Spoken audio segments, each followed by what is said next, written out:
All right, welcome to the next episode of the Courage Coaching and Counseling Podcast. And thank you for coming on today, Michael.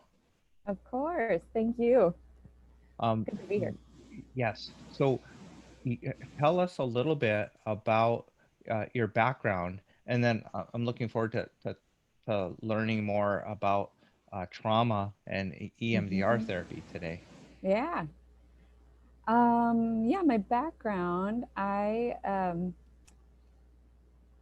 have a bachelor's degree actually in vocal music performance. And that was the major I chose at 18 years old. And then I Hmm. realized quickly that I couldn't make any money doing that. Um, and actually, part of it too was that I decided I wanted to be in some sort of people focused career. And so, yeah, so I chose nursing. I became a pre nursing student at that time. Um, and I got the advice from somebody that I should try working as a CNA in a nursing home for a little while and see if I really wanted to be a nurse, which in retrospect, I think was very bad advice, because that was like the hardest of the hard work. Um, but it did actually, I think, propel me more toward mental health because I ended up doing that CNA work in a nursing home for about 3 years during college. Oh, yeah, And that's tough work. yes, yes. Hmm. And I found myself um, feeling often just very much as if I wanted to just sit down with people and ask how they were doing instead of, rushing to meet all these physical needs. I really wanted to care for the emotional needs. And so, Yeah. yeah, My so, my one of my mhm. student ministries at Multnomah was to meet with folks in the nursing home across the street, Yes. um, and I had the chance to sit down with just a few folks assigned to me each Uh-huh. week, but I would see the CNAs just like running around Oh, yeah. like from person to person. Oh, yeah. So that's really tough. Yeah, I to feel I was in connected. college and I would have to get there at like 6 in the morning, and you'd be sweating by like 6:30, and you're just going, and it was heavy work for sure, but also Yeah, really rewarding in a lot of ways too. I did love yeah, it. yeah. Yeah. So you decided to uh, go into mental health or become a counselor? And so then Hmm. did you start in your grad program like right after graduating? No, I graduated and I lived in small town Nebraska at the time, and Um, so I moved out to Portland just for an adventure, and I had one, and I had a lot of highs and lows after moving out here, um, and just getting adjusted, and so it was kind of young adulthood and figuring out how to adult in general. And I took a Some few years, culture shock or I- um, probably just adulting shock, I think, and culture shock. Yes, yes, okay. both. Yeah. Yeah. Yeah. Can, So can you say well why Portland? Like did I had a friend who had moved out here. We'd gone to college together, and she'd moved out here, and I came to visit her, and I wasn't planning to stay in Nebraska. Um, like I enjoyed it, but it wasn't, I felt I had adventures to be had in life. And so I Mhm. kind of just picked it. I moved out on a whim and I didn't have a ton of direction at the time, which, Wow. uh, yeah, That's brave. it was. Yes, it Yeah. was. Yeah. Yeah. Yeah. I think a lot of uh folks in their 20s and 30s, even mid 30s in Portland, kind of come up to Portland on a whim. At least it Yes. seems, at least the clients that I work with, that's a pretty Yes. kind of a common story. It Um, totally is. and it's there's folks that grow up in Portland, Mm-hmm. but but there's a community of people who move to Portland after college There's and so many kind of transplants. Yes. right Yep. and kind of finding their way.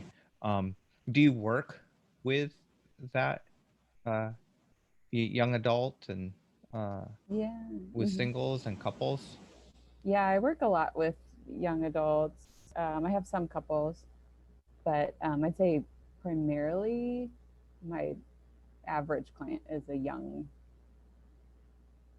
single female in mid 20s, or and then I've got like young professionals and some middle age, some older clients too, but I'd say my average client is a young 20s or 30s female. Yeah. Mm-hmm. I'm now I know everybody's story is different, but can you say a little bit about what your average client has like gone through in this Mm. last year or two? Mm. In the last year or two. Yeah. Uh, yeah, I mean, COVID has definitely been interesting for clients. I know yeah, we all we all see a lot of that right now. Just the people who are struggling with anxiety struggle more with anxiety. People who are depressed are more depressed. Hmm. But there's also been, I think, for a lot of people, silver linings too, with getting to be home more, maybe developing their core relationships more, more time to reflect, more healthy silence and solitude, and not being overbooked with everything. And um, so I guess your question was, what is my general client? Yeah, I would say a lot of the clients who come to me um, are dealing with some sort of maybe personal identity concerns, or a big transition has hit, and here they are with all their old stuff coming up, and they're like, I'm not sure why I'm reacting this way, but here it is, and I can't stop. um, Hmm. and a lot of young women dealing with maybe childhood abuse or childhood trauma of some kind. Hmm. Um, and that's why they come to me, because maybe because of EMDR, where they know they have stuff they want to work on, but they don't quite know how, and so um, they want Hmm. that trauma help. Yeah. So, mm-hmm. So when folks like reach out for counseling with you, is it that they're like struggling with their emotions being overwhelming, like struggling with depression or anxiety, or are there other kind of signs?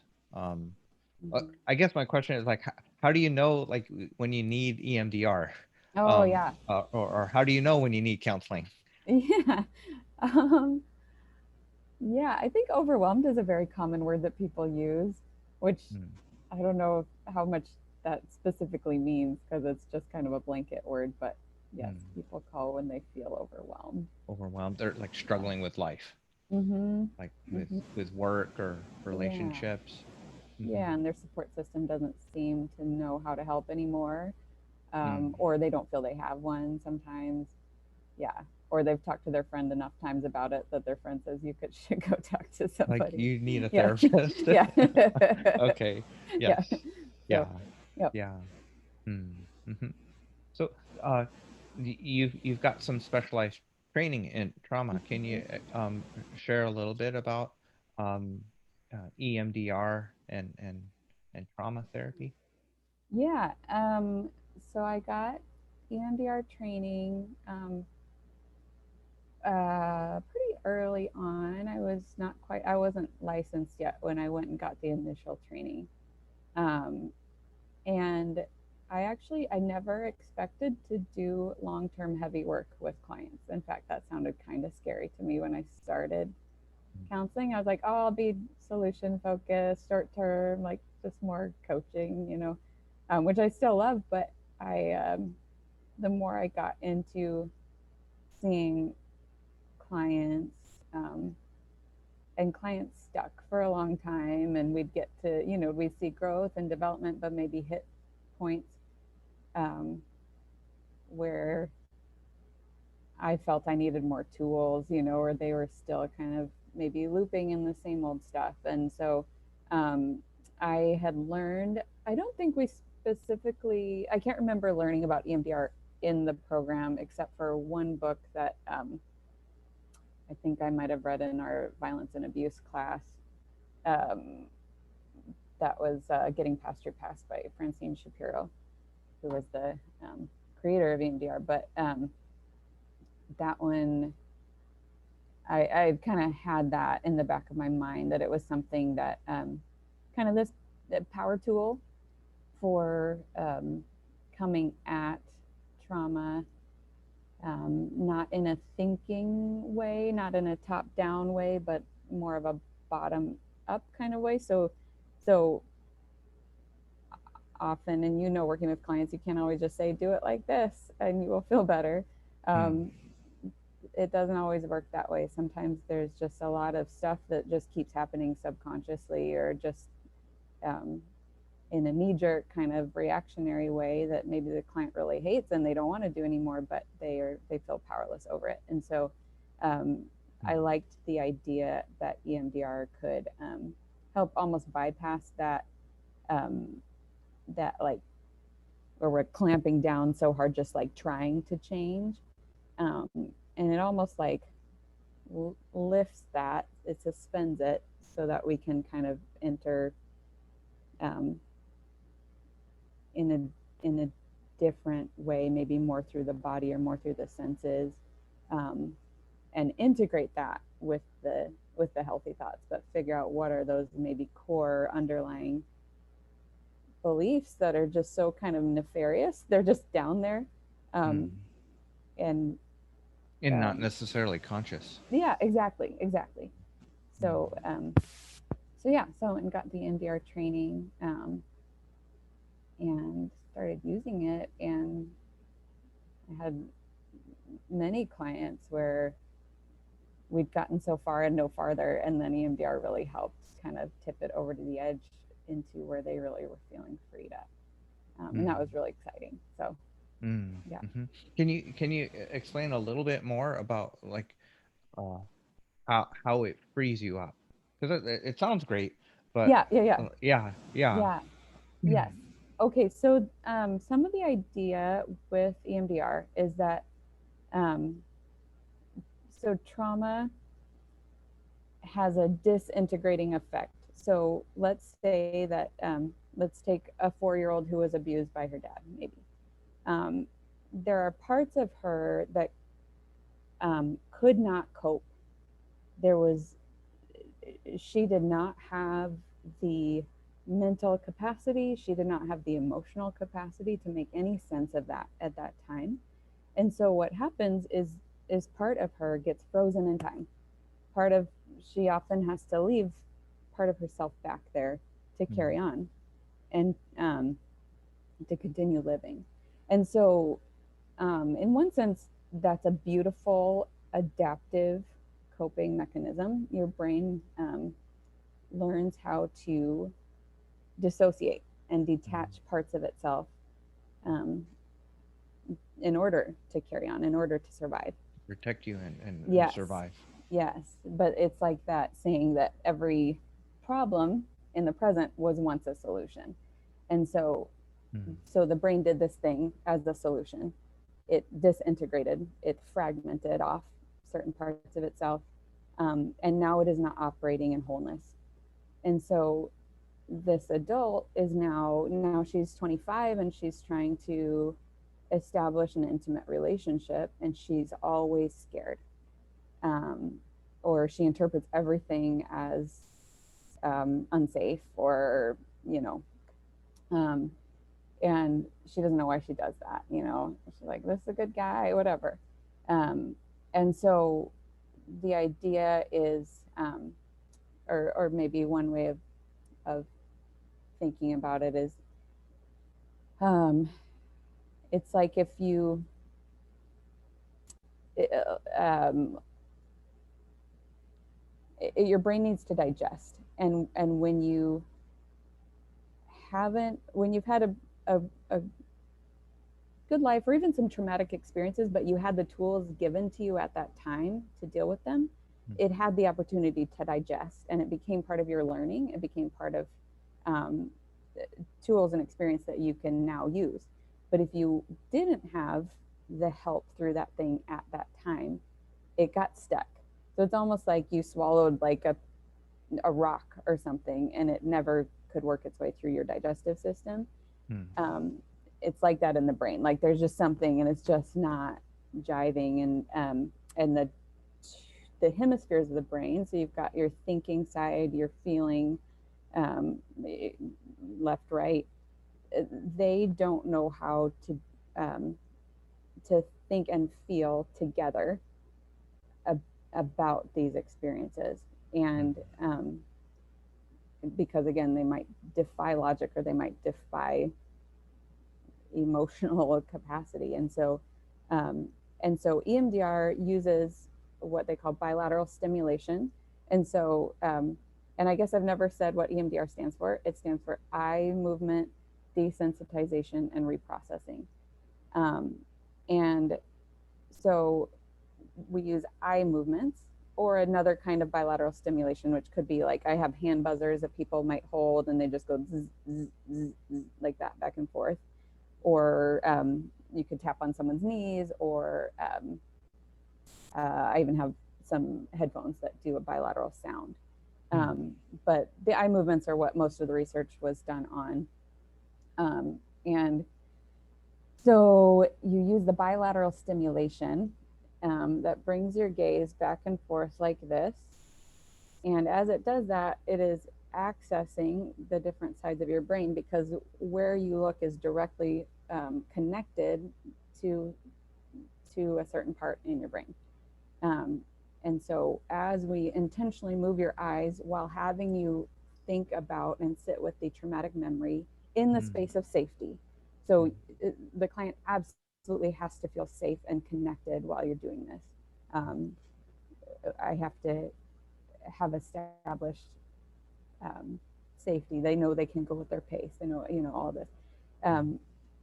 When the client does the bilateral while bringing up the traumatic memory, the idea is that it helps the brain reintegrate itself and digest it.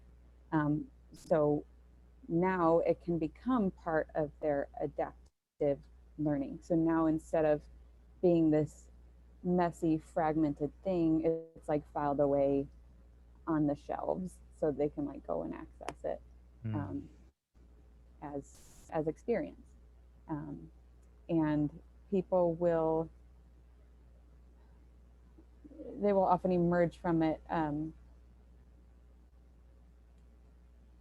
either no longer being overwhelmed by flashbacks, or no longer having intrusive thoughts, which we would say are just signs of old trauma, like needing to be dealt with, but just coming out in uncontrolled ways. They're no longer dominated by those things when they're done with successful EMDR therapy, but they are able to think about the memory without emotional activation. But they can still feel about it appropriately. Yeah. So accessing the memory, but not being overwhelmed by it. Yes, accessing it in a helpful way, when they need to, when they want to. Yeah. Yeah. So you can definitely see how that would free someone up from feeling like out of control, or being fearful of being overwhelmed or triggered by past memories or flashbacks. Yes. And Yeah. Does it help with nightmares? It absolutely does. Yeah. Although there are times that it makes them worse before they get better. Because it's coming up and it's coming totally. out. It's working itself out. Totally. Yeah. So Yeah. yeah. Okay. Yeah. Wow. So, how I'm sure this varies, but how long does like a course of like EMDR therapy like take? Yeah. It does vary greatly.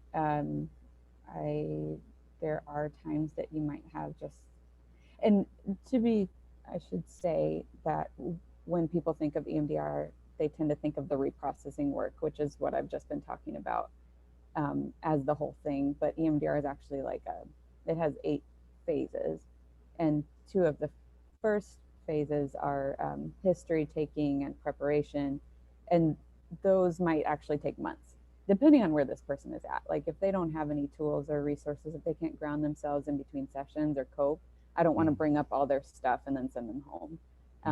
And so those first couple of phases are really important, and depending on how complex the issue is, how layered, how much dissociation is present, those first couple of phases might take a long time before you're actually ready for the reprocessing work. Okay. Yeah. That's helpful to know. Yeah. So it's Yeah. like, oh, I'm signing up for my EMDR therapy. Yes. They're not gonna like You're not just go going to to an show up and I'm intake going to start. appointment Yeah. and then Yeah. and start like doing things with your like Exactly. with headphones. Yeah, Yeah. it takes Yeah. time. It does. It's okay. It does. Nice. That said, there are some people who are otherwise like really high functioning in life and have tons of coping skills, and maybe they went through, let's say they went through one car accident that was really traumatic. Hmm. Maybe there was some catastrophic injury or something like that, and they know, like, I'm safe now, whatever. And they have a sense of self, and they don't have a ton of childhood trauma and whatever. They might need one session of reprocessing work. So you might be able to do those first couple of like preparation steps in their first session, do some reprocessing work in their second or third session, and they might be. So That's neat. it could be very, very quick. I see. Yeah. Yeah, sometimes it does feel almost miraculous like that. But other people with the long-term trauma, um, I think it still might take a very long time. But I would say if that person might have been successful after 3 years of intensive regular therapy, EMDR might cut that down by half, or something like that. So Yeah. Yeah. yeah. So the I, as you're just describing that, I remember like getting into a car accident one year, and then just like very soon after, there was like a near miss, like Oh the yeah, car yeah. behind me got rear-ended, Uh-huh. and it was like within like a few weeks, and like I I know I'm safe, I know I'm fine, Yeah. but just physically, Yeah. like, the anxiety of just driving around Yeah. after that for a little while, and I was just, I was like, oh, I wonder if EMDR would have been helpful Totally. for Okay, now me look to. at my fingers. No, just kidding. Yeah. Yeah, Yeah, totally. Mhm. yeah. Mhm. The So, EMDR, that's Mhm. kind of a more well-known, and it's getting more Yeah. well-known type of therapy. But in your bio, you mentioned that you're also um, uh, doing brain spotting therapy. Yeah. So can you share a little bit about that? Yeah. Um, so I haven't used brain spotting as long or as much, but I kind of discovered it through EMDR. It's sort of a cousin of EMDR that was discovered by somebody else who was using EMDR. So he found that sometimes when his clients were doing the bilateral, um, their eyes would always glitch at a certain point in the field of vision, Hmm. or they might have like a little tick or something that just came up regularly at a certain point in the back and forth. And so he started having people pause right there, and what is happening right there, and um, and discovered that sometimes you can get like exactly down to the key thing by pausing at what he started to call the brain spot. So the it is sort of like um, a different way of accessing maybe where the trauma is stored in the body or in the brain. And so yeah, so brain spotting, let's see, what else should I say? um, I have used both with many of my clients. Some people prefer one or the other. um, I've had some clients who've done a lot of EMDR work, and when they do brain spotting, they're like, "Ooh, that's intense." Um, but they Mm, have benefited, and they've maybe like had some big breakthroughs in brain spotting sessions. mm, Um, I think there's a lot of EMDR and brain spotting therapists who are very loyal to one or the other. So I'm trying to play both teams still, mm. but I think some people just prefer um, some people just prefer one or the other. So I that's what It's I'm neat saying. how you can offer both to your Yeah. clients. Yeah. Mm-hmm. Mm-hmm. So, um, I want to shift gears a little bit, Yeah. and I didn't prep you for this Uh question, oh. but I'm curious how um how you integrate like EMDR therapy, brain spotting, but just the work you do as a Mm-hmm. counselor with your faith, Yeah. and Yeah.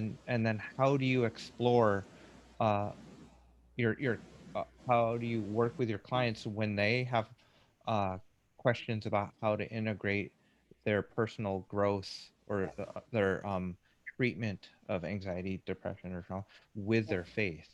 That's a big Yeah. question. It is. Yes.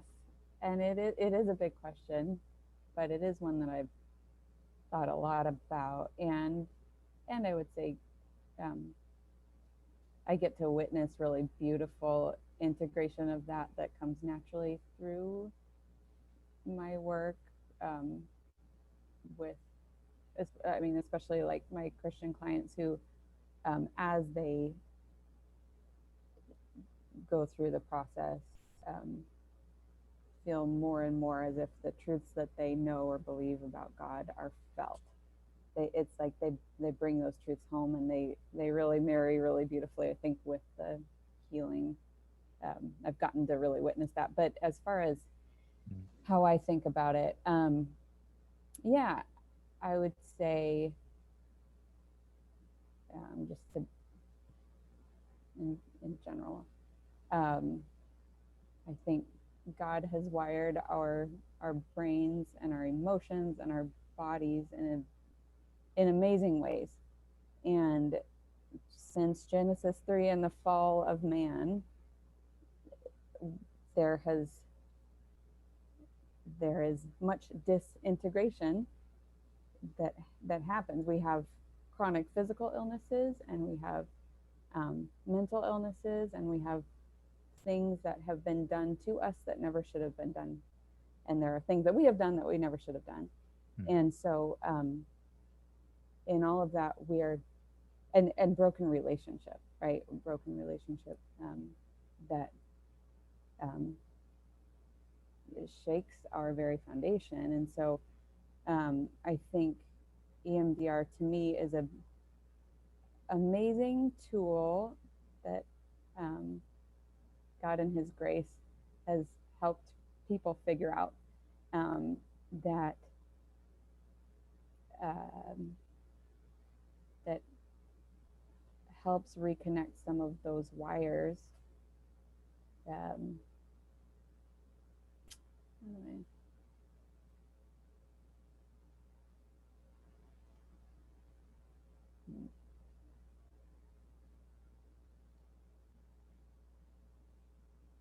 yeah, I think I see it as a like it's a common grace thing, you know, to go back to theology class. But this is a very um,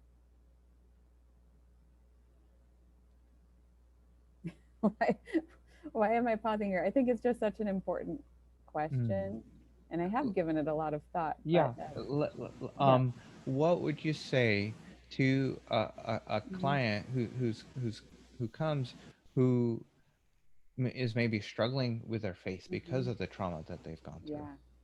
Yeah, yeah, yeah. Um,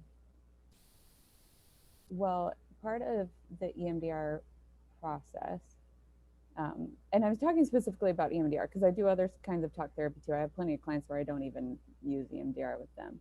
Mm. But a part of the EMDR process is identifying what they call a negative cognition. And so that tends to be an I am statement um, that that brings that gut punch feeling with Mm. it. So it's like if somebody says, um, I am worthless, and they really feel that in their gut, it's like, okay, there's something there Mm. that is not processed. You there's there's old stuff attached to that. And so, you know, I would say to them, we know this is a lie, especially, you know, a believer who comes in, they're like, I know I'm a child of God. He created me. Mm. He loves me. My name is written on his hands, but I feel worthless. Right. And so it's like the process of EMDR involves that kind of identification of the lie um, and the working at revealing the corresponding truth. And um, that the positive cognition, the person might know or want to believe coming into EMDR. And then, but the felt, um, they call it the validity of cognition. So their sense that the I am worthy, I am loved, the felt sense of that grows kind of spontaneously as the therapy is successful, as that bilateral reprocessing work is successful. And Mm. they, yeah. So Where they're not just believing it in their head, but they're here, really exactly. experiencing it. Yes, I believe it and I know it. Mm. Mm-hmm. Yeah, Mm. or I Yeah. feel it. Yeah. Yeah. I Um, see that in so many clients, especially if they grew up um in the church, or you mm-hmm. know, they've been going to church all their lives, Mm-hmm. and they've grown up Yes. Yes. hearing that God loves them, but Yes. still struggling with feeling worthless or rejected, or um Mm-hmm. yeah, Mm-hmm. the so uh with EMDR, or trauma, or other areas of your counseling, what are some of the things that you're learning or sharing with your clients lately? Lately. Um, you did ask me this in the preparation questions. I don't know if I, let's see, what am I thinking about lately? I'm learning a little bit more about polyvagal theory, which is something that a lot of it goes very hand in hand with the idea of how EMDR works. So that's kind of fun. Mm-hmm. Um, but let's see. And I think probably for me, an ongoing thing as a therapist who is a Christian is just allowing more and more um, my work or my thinking to, I mean, to try to really be spirit led in that, and to integrate the two, because it's a lifelong process. I think as a professional counselor, where we know not everybody comes to us wanting faith integration, and yet for Mm-hmm. us that's so central. And I do see every one of my clients as created in God's image, and Mm-hmm. yeah, so Yeah. so yeah. See, um, I don't know if you've experienced this, Michael, but sometimes I'll like read a textbook and kind of swing kind of clinical Uh-huh. Uh-huh. with clients, and then I'll hear a great sermon Yeah. or read a great like book from a pastor or a theologian, Yeah, you know, and I'll like swing kind of. I don't get too totally. preachy, Yeah. but I might kind of swing that way. And then but just integration for Yeah. it, not just in practice with Christian clients, but for me, it's kind of the primary way that I don't get burnt out. Yes. It's just so important to like just feel rooted in faith and connection with Yes. God, and I really view the work as just like an expression of worship, Mm-hmm. and and Mm-hmm. and Mm-hmm. and the purpose and meaning of like why we're here and why we're in people's lives. Yes. um and more and more too, with the clients that I have, it, it I always have like kind of this picture of the work that we do as part of like the pastoral ministry in Portland, Oregon too, Yes. like the church of We need each Portland, other. Yeah. and uh I, I don't think I've said that out loud, but that's kind of something that like is n- not necessarily in the back of my mind because it's not always conscious. Yeah. But that's just kind of We need just each other supporting each other's work. right. Just trying to Mm-hmm. support Mm-hmm. um, the community of Yeah. faith, like the Church of Portland, um, and because our poor city has been kind of It beat up has. this year, It has. um, and and then but things worked out for you when you came to Portland, but Thank God. sometimes it doesn't all it Eventually. sometimes it's kind of hard. Yeah. Sometimes it's kind of Yes. painful to Yes. be far from home, Yeah. and then like Yeah. trying to figure out. Oh yeah, like life it and was all a the big lot. questions when you're struggling with anxiety or Yes, depression. yes. You know? I used Yeah. to call my mom. I was like 24 when I moved out here, I guess, and I would like call her and be like, "Everything's fine. It's, and every phone call would turn into me crying about something. She'd be like, "You can just move back here." You're like, "No, I can't." It's a little bit of a culture shock Yeah, from Nebraska to Portland. it was. Yeah. It was. Yeah. Yeah, So, to shift gears, like you moved to Portland, yeah, and then you met your husband. yes, Yeah. So, is it okay to sure, hear a little bit about your story and ask a little bit about how motherhood has been and how you yeah, balance being a mom and being a therapist? yes. Um, yeah, my husband and I met actually like a year after I moved here, through kind of overlapping social circles, and we uh, yeah, we were just friends for quite some time, and then um, I started got the vibe that he was flirting with me, and I couldn't tell, and we had this awkward conversation where I was like, "Are you?" Yeah, I'm and then we, noticing something. yeah, yeah, Just checking in with him yeah, about it. yeah, Yeah. yeah. Mm. Anyway, we actually dated for a very long time because So you I were had friends for a while and you we dated a long time. we yes, yes, Okay. correct. It was probably me not being able to figure myself out, and I was in counseling school, and just I don't know why, but it was a very confusing few years, and I was Mm. analyzing everything about my family growing up, and Oh lots of man. stuff. Yeah. And he's very logical and linear, and I'm lots of emotions, and we like as a unit, we are very complete. We're very opposite. We're exact You opposites on the balance each Myers other. Briggs. Yeah, Yes. yeah, So same yeah, with me and yeah, Julie. When we got married, we were yeah. opposite on Everything. Yes, everything. Yes. yes. Because you're an ENFP too, right? Yes. Yeah, yeah, same. Yeah. So, Okay. yeah, he's an ISTJ. Yeah. Which, yeah. So we just had like when it was good, it was so good. But those early conversations, trying to communicate about big things and Mhm. um, you know, Really feelings, seeing and things differently. yeah, we had uh, a lot of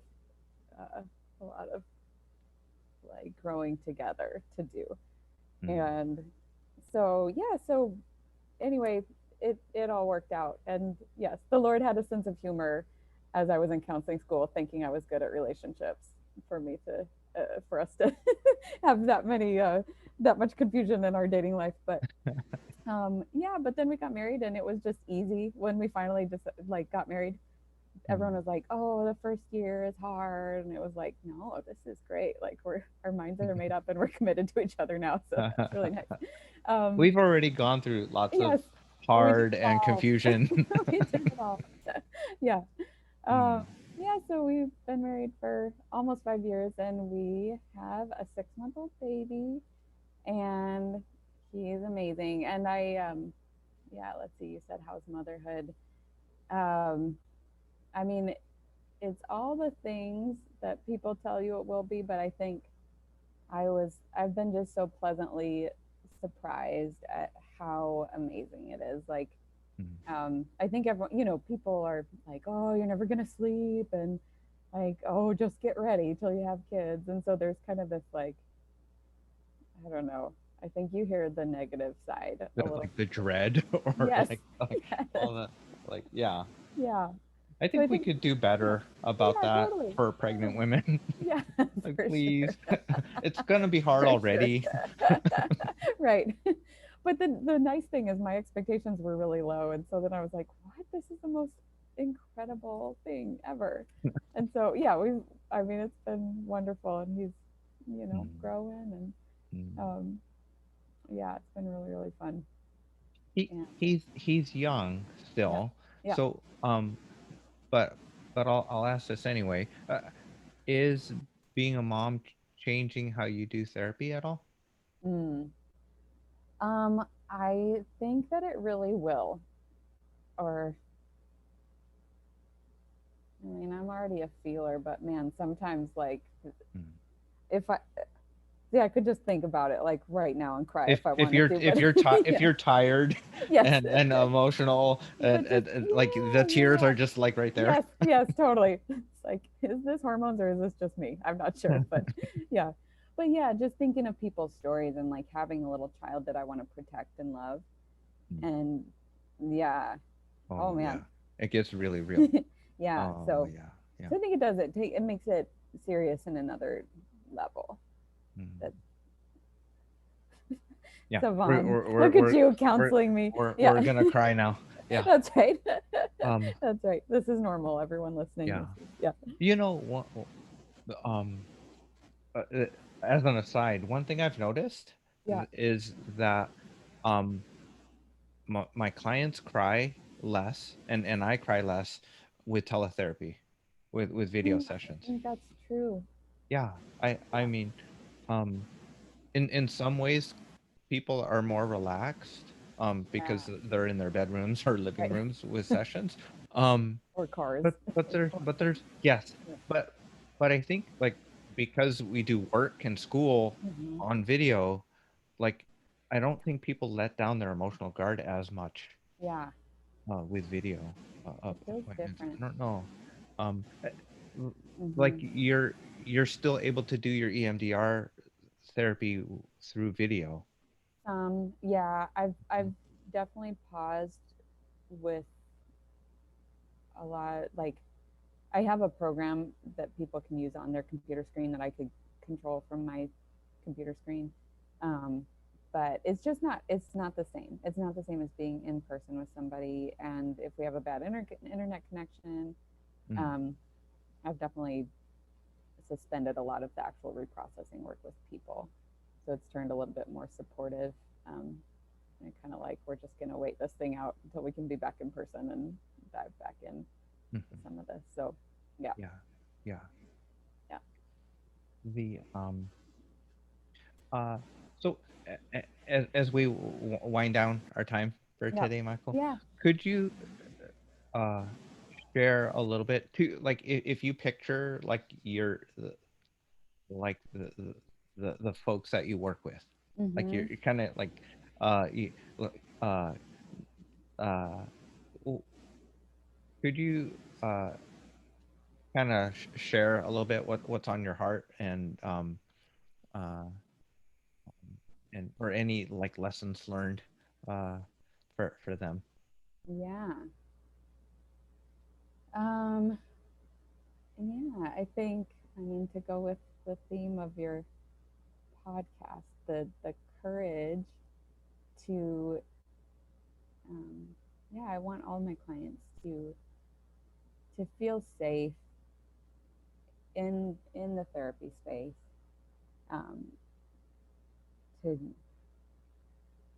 um, to take those steps to face the things, because it really is healing to do that. And to not be trapped under the lie that they could never change, or healing isn't for them, um, or like maybe God hears other people's prayers, but hasn't heard mine.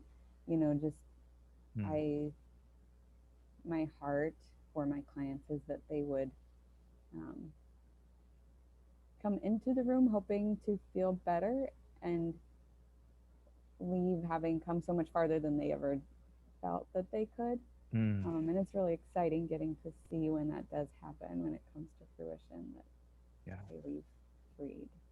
Mm, And yeah, and to feel that genuine relationship, like it's like we're two humans. I'm not just a therapist. It's like we're here having like this relationship for your benefit, but like, um, that I am on your team and that I'm genuinely interested in your well-being. I think that's part of the healing. It was in my own therapy, that I felt that my counselors really cared about me. And thank you so much, Michael. yeah, So if people want to learn more about you or maybe even mhm. work with you, can you share your your Yeah. website or how they can Yes. contact you? Yes. I never actually got my website going, but I'm on Psychology Today, Okay. and you can find me Michal Pancheau. That's Michal Pancheau, Pancheau, in Portland, and my email address. My if you want to reach out about working with me is M as in Michael Pancheau, Pancheau dot LPC at outlook.com. Great. All Yeah. right. Thank you so much, Michael, for being here It's so good today. to It's see so you. neat to hear about the work that you're doing. And Yeah, thank you. yes. All Yeah. right. Okay. All right. Okay. See you Bye-bye. soon. Okay. Bye bye.